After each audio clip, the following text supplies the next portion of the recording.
Ayan, pupunas ko talaga siya kahit saan. Merong tissue na amoy gasa. Yan. And this one is hindi. Wala siyang amoy. Kaya safe na safe siyang gamitin.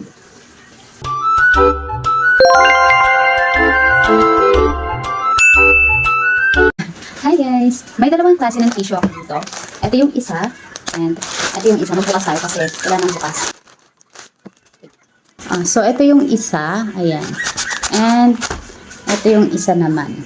Magkaiba sila ng texture. Actually, puro kasi tissue yung nakikita ko sa FYP ko. Kaya napo-order talaga ako ng tissue.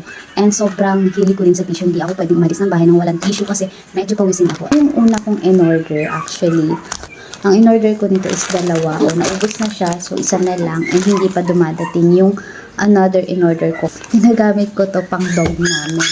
Para sa mga dogs namin, pampulot ng mga poops, pampunas ng mga wiwi nila, ganyan. Ito yung ginagamit ko. Kaya makikita niyo, isa na lang yung natitira. Ayan. And take note, 10 yung laman nito ha, 10 pieces. Yung dito sa kabila is, 8 pieces lang yung laman nito. Ayan. 8 pieces lang yung laman nito. Ayan, 3 na nga lang. Ayan, tignan yung texture niya.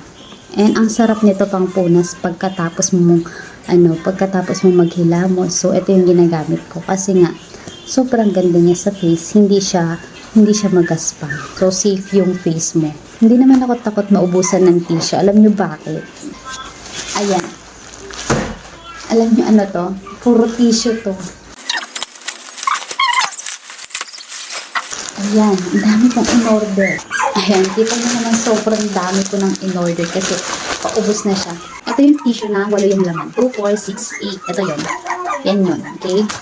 Alam mo, yan in-order ko nito. Nakasili kasi sila kaya in-order ako ng marami. And napabili din kasi yung tita ko. Kaya naman, syempre, dahil mabuti tayong pamangkin, ibibili natin siya.